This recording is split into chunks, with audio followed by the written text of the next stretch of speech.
नमस्कार दोस्तों, आप सभी का स्वागत है। क्रैश कोर्स पढ़ रहे हैं मध्यकालीन भारत के इतिहास का। लेक्चर नंबर 16 है ये।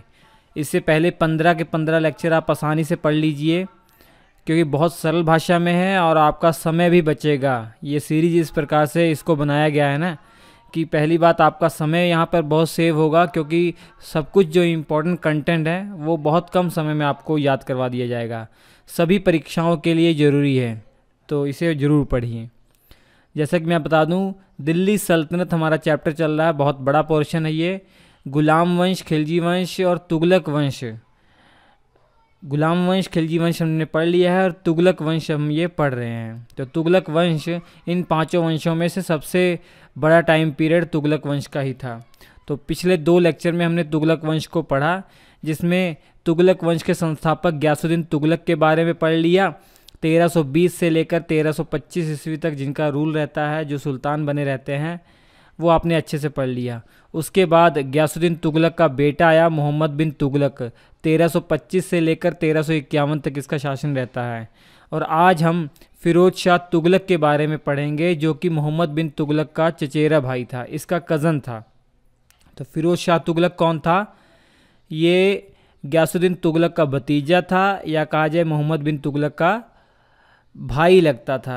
रिश्ते में भाई लगता था, मतलब चचेरा भाई था, चाचा का लड़का था। जोना खां का चचेरा भाई था। जोना खां कौन था? मोहम्मद बिन तुगलक को ही जोना खां कहा जाता है। फिरोज शाह तुगलक के पिता का नाम मलिक रजब था। तो मलिक रजब किसका भाई हो गया? गयासुद्दीन तुगलक का भाई हो गया। रिश्ते में देखा जाए तो मलिक रजब गयासुद्दीन तुगलक का भाई था, या कहा जाए मोहम्मद बिन तुगलक का चाचा था। होप आपको ये समझ में आ गया होगा। और फिरोज शाह तुगलक की माता हिंदू थी, उनका नाम भट्टी राजकुमारी था। वो राजकुमार रणमल की पुत्री थी। एक राजपूत शासक थे रणमल, उन्हीं की पुत्री थी भट्टी राजकुमारी।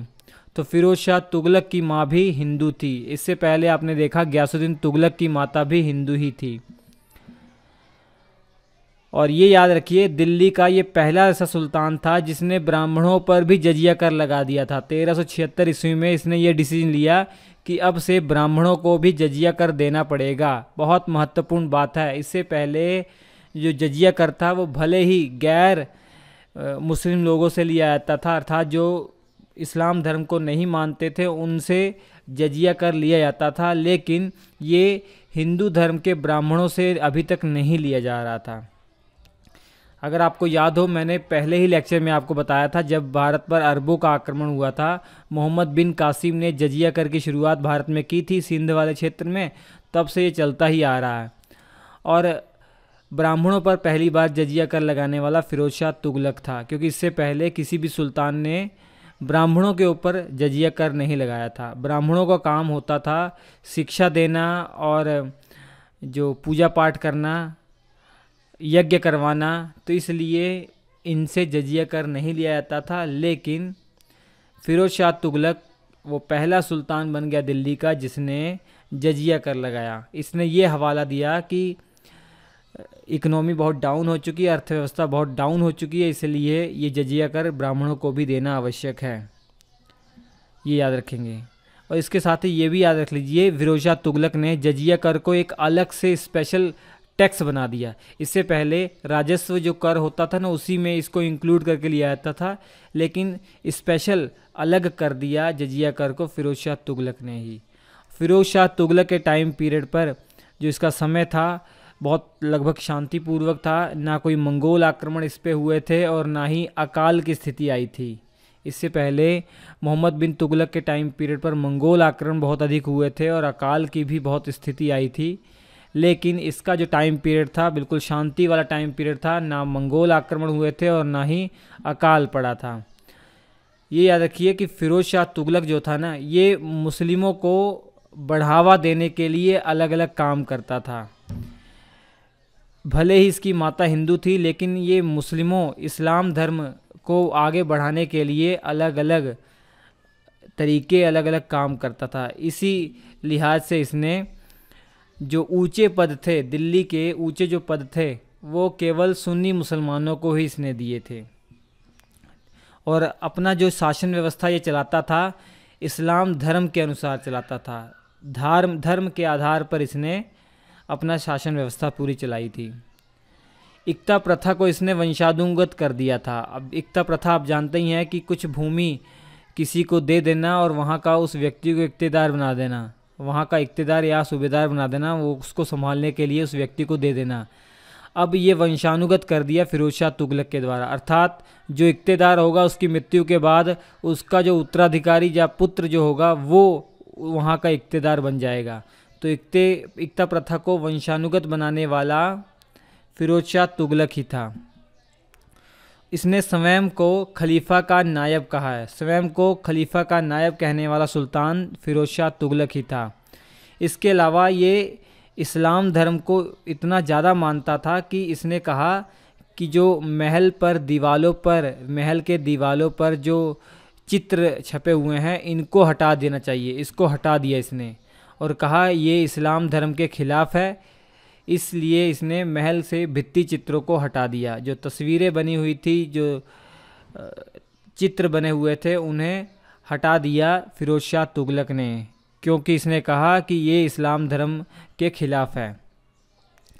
और लोगों को धर्म परिवर्तन करने का लालच दिया था इसने। ये धन दिया करता था कि जो भी गैर मुस्लिम सदस्य या गैर मुस्लिम व्यक्ति इस्लाम धर्म को कबूल कर लेता है उसे ये धन दिया करता था और मुद्राएं दिया करता था।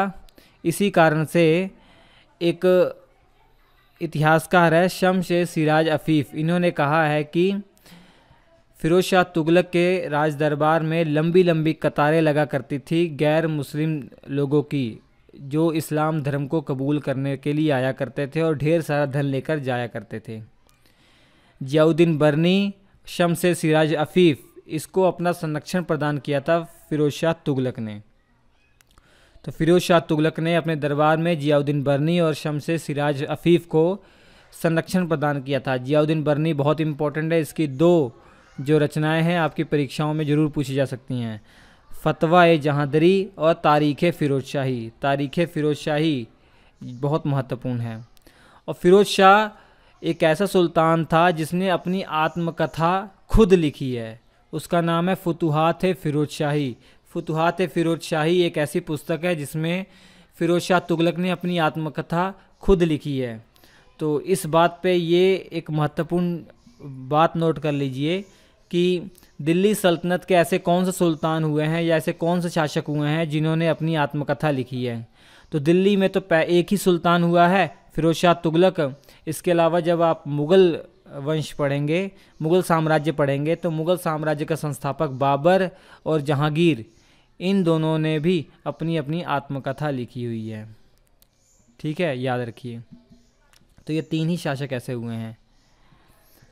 फिरोज शाह तुगलक दिल्ली का ऐसा पहला सुल्तान हुआ जिसने सरकार के खर्च पर हज यात्रा की व्यवस्था कराई। मतलब राज्य के खर्च पर अपने खजाने से लोगों को पैसे दिए ताकि वो हज यात्रा को कर सकें। जैसे इससे पहले की जो गवर्नमेंट थी, कांग्रेस सरकार, तब तक आप जानते ही हैं कि सब्सिडी दी जाती थी, लेकिन अभी बंद कर दी गई है। हज सब्सिडी दी जाती थी हज यात्रियों को, लेकिन अभी बंद हो चुकी है। तो वो व्यवस्था फिरोज शाह तुगलक ने ही शुरू की थी, पहला सुल्तान ऐसा था। इसके अलावा फिरोज शाह तुगलक ऐसा पहला सुल्तान हुआ दिल्ली का जिसने हिंदू धर्म ग्रंथों को संस्कृत भाषा से फारसी भाषा में कन्वर्ट करवाया। जो हिंदू धर्म ग्रंथ जिनकी भाषा संस्कृत थी, संस्कृत से फारसी भाषा में अनुवाद कराने वाला दिल्ली का पहला सुल्तान फिरोज शाह तुगलक था। सभी महत्वपूर्ण तथ्य मैं आपको बता रहा हूँ, कोई भी मिस मत कीजिएगा, परीक्षाओं के लिए बहुत इंपॉर्टेंट है फिरोज शाह तुगलक। और आप जानते हैं कुतुब मीनार का निर्माण कार्य तो कुतुबुद्दीन ऐबक ने शुरू किया था। जो दिल्ली सल्तनत का पहला सुल्तान था कुतुबुद्दीन ऐबक, या कहा जाए गुलाम वंश का संस्थापक जो कुतुबुद्दीन ऐबक था, उसने मात्र शुरू करवाया था, लेकिन उसे पूरा तो इल्तुतमिश ने करवाया था। पूरा इल्तुतमिश ने करवाया था। इल्तुतमिश खुद कुतुबुद्दीन ऐबक का गुलाम हुआ करता था। लेकिन जैसे जैसे समय बीतता गया तो उसकी जो ऊपर वाली मीनार थी ना, चौथी मंजिल, वो नष्ट हो गई। इतिहासकार बताते हैं कि बिजली गिरने के कारण चौथी मीनार नष्ट हो गई। तो फिरोज शाह तुगलक ने चौथी मीनार की मुरम्मत करवाई। इसके अलावा उसके ऊपर एक 5वीं मंजिल भी बना दी थी। तो फिरोज शाह तुगलक ने, ये याद रखेंगे। तो कुतुब मीनार से संबंधित कुतुबुद्दीन ऐबक, इल्तुतमिश और फिरोज शाह तुगलक को आप याद रखिए। फिरोज शाह तुगलक के बारे में एक बहुत महत्वपूर्ण प्रश्न पूछा जाता है कि इसके द्वारा कई नगरों की स्थापना की गई है। फिरोजपुर पंजाब में है, फतेहाबाद ये आपका हरियाणा में है, हिसार हरियाणा में है, फिरोजाबाद यूपी में है। दिल्ली के अंदर जो फिरोज शाह कोटला जो स्थान है वहाँ पे एक किला भी है, और वहाँ पे आप जानते हैं फिरोज शाह कोटला एक स्टेडियम भी हुआ करता था जिसका नाम अब बदल दिया गया है। इसका नाम जेटली कर दिया गया है, अरुण जेटली स्टेडियम कर दिया गया है। अरुण जेटली जी की मृत्यु हो गई थी तो उन्हीं की याद में फिरोज शाह कोटला स्टेडियम का नाम अरुण जेटली स्टेडियम कर दिया गया है। इसके अलावा जौनपुर, यूपी में जौनपुर की स्थापना भी फिरोज शाह तुगलक ने की थी, लेकिन जौनपुर की जो स्थापना की थी अपने चचेरे भाई जौना खां की याद में की थी। ये याद रखेंगे, बहुत महत्वपूर्ण है। इन सभी नगरों में सबसे महत्वपूर्ण जौनपुर है। जौनपुर की स्थापना फिरोज शाह तुगलक ने मोहम्मद बिन तुगलक की याद में या जौना खां की याद में या उलुग खां की याद में की थी। तीनों ही नाम मोहम्मद बिन तुगलक के हैं। और जौनपुर से संबंधित कुछ महत्वपूर्ण तथ्य आप याद रख लीजिए ताकि आपकी परीक्षा में अगर कुछ प्रश्न पूछा जाएगा तो आप याद रखेंगे।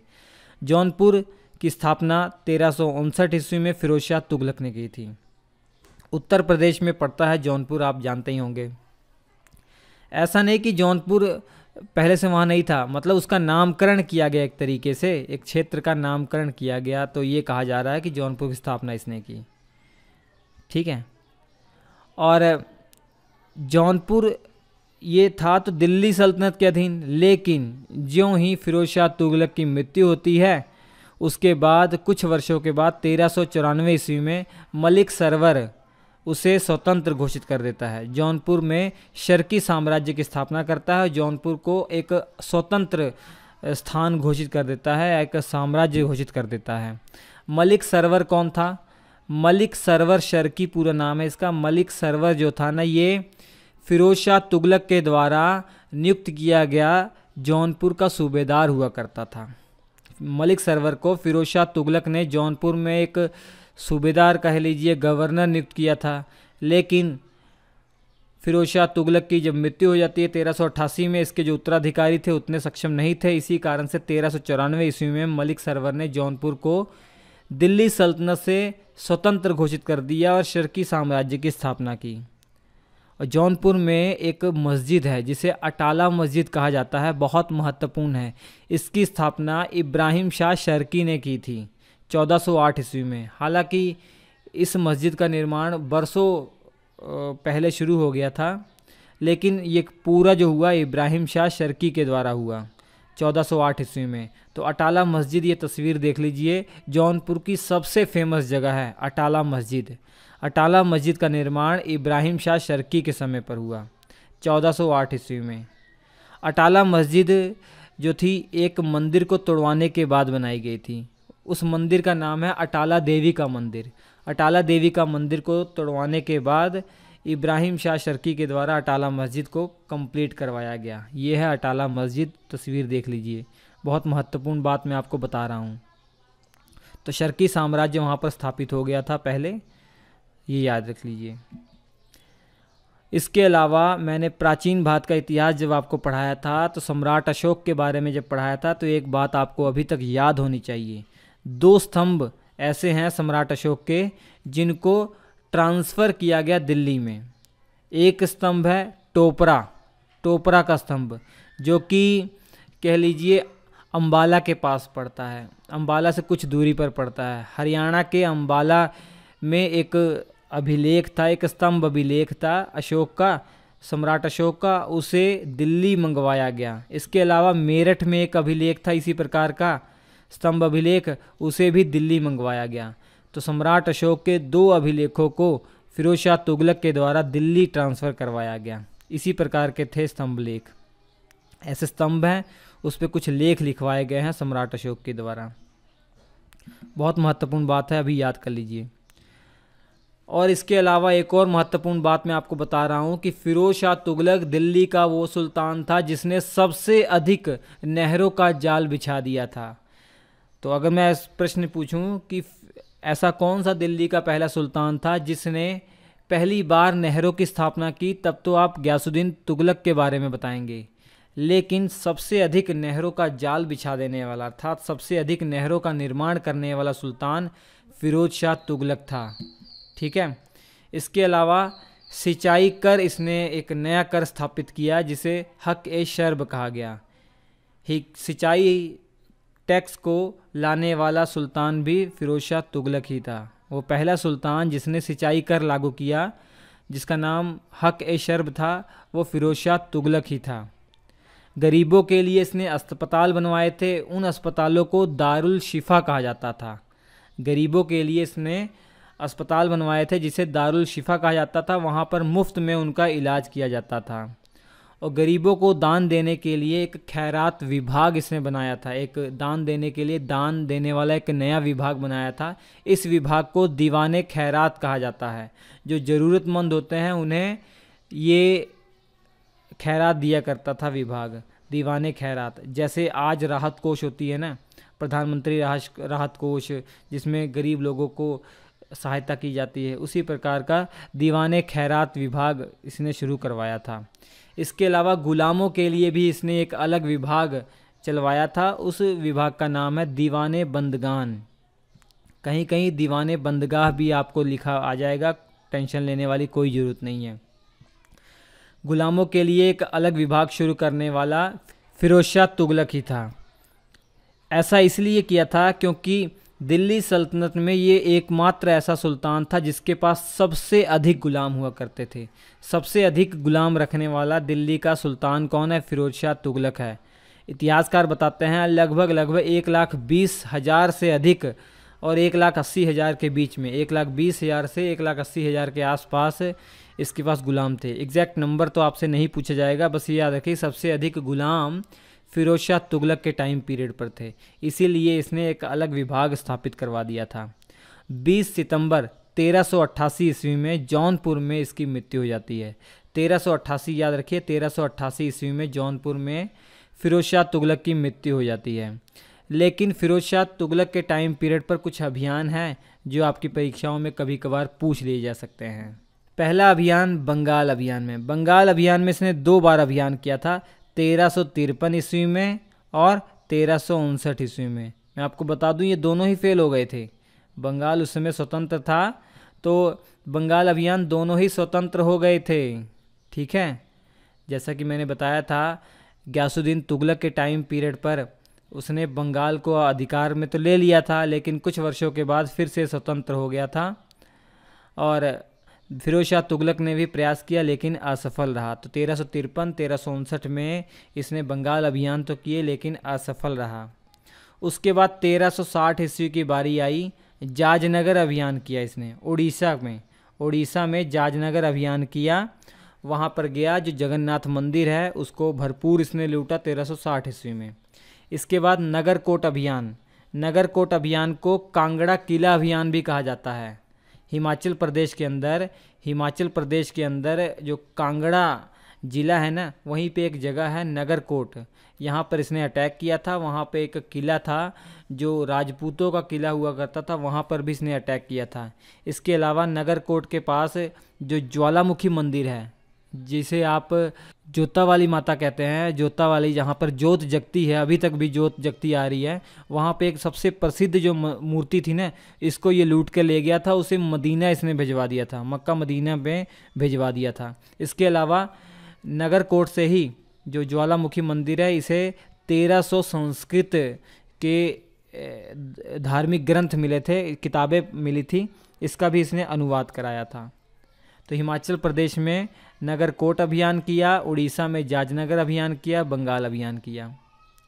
ये अगर याद करना चाहें आप याद कर सकते हैं। ठीक है, जाजनगर में जगन्नाथ मंदिर को लूटा और नगरकोट हिमाचल प्रदेश के कांगड़ा जिला के अंदर नगरकोट के अंदर जो ज्वालामुखी मंदिर है, जहाँ पर अभी भी ज्वाला जल रही है, जिसे जोता वाली माता भी कहते हैं, वहाँ पे एक जो प्रसिद्ध मूर्ति थी उसको ये लूट कर ले गया और मदीना इसने भिजवा दिया था। और 1300 किताबों को इसने जो है फ़ारसी भाषा में अनुवाद कराया था। तो ये सब आप याद कर लीजिए फ़िरोज़ शाह तुगलक के बारे में। तुगलक वंश के बारे में अगर पढ़ना है तो मात्र आपको गयासुद्दीन तुगलक के बारे में पढ़ना है, मोहम्मद बिन तुगलक के बारे में पढ़ना है, फ़िरोज़ शाह तुगलक के बारे में पढ़ना है। इसके अलावा कोई उतना महत्वपूर्ण नहीं है। लेकिन आखिरी वाला नसरुद्दीन मोहम्मद शाह तुगलक के बारे में भी आपको मैं पढ़ा दूंगा, क्योंकि इसके टाइम पीरियड पर तैमूर आक्रमण हुआ था। तैमूर का आक्रमण हुआ था नसरुद्दीन मोहम्मद शाह तुगलक के टाइम पीरियड पर। मैं आपको बता दूं 1394 ईस्वी से लेकर 1398 ईस्वी में दिल्ली सल्तनत के अंदर 2 सुल्तान पैरेलल में काम कर रहे थे। एक नसरुद्दीन नुसरत शाह तुगलक और नसरुद्दीन मोहम्मद शाह तुगलक, दोनों चचेरे भाई थे। और नसरुद्दीन शाह तुगलक जो था ये फिरोजाबाद को केंद्र मानकर वहाँ से शासन कर रहा था, जबकि मोहम्मद शाह तुगलक दिल्ली को केंद्र मानकर सत्ता स्थापित कर रहा था। तो मुख्य तौर पर मोहम्मद शाह तुगलक ही माना जाता है, क्योंकि दिल्ली सल्तनत आप पढ़ रहे हैं। 1398 ईस्वी में जब इसकी मृत्यु होती है तो उसके बाद 1398 से 1412 से 13 ईस्वी तक किसी तरीके से मोहम्मद शाह तुगलक के द्वारा ही ये शासन चलाया जाता है। उसके बाद तुगलक वंश समाप्त होता है, फिर सैयद वंश आ जाता है। तो फिलहाल आज के इस वीडियो में बस इतना ही। अगले वीडियो में आपको मैं जो तैमूर आक्रमण हुआ था, जो एक तरीके से मंगोलों से ही संबंधित था, उस तैमूर लंग के आक्रमण के बारे में बताऊंगा और तुगलक वंश के आखिरी सुल्तान के बारे में मैं आपको पढ़ाऊंगा। तो हम आपसे मिलते हैं अगले एपिसोड में। तब तक के लिए नमस्कार।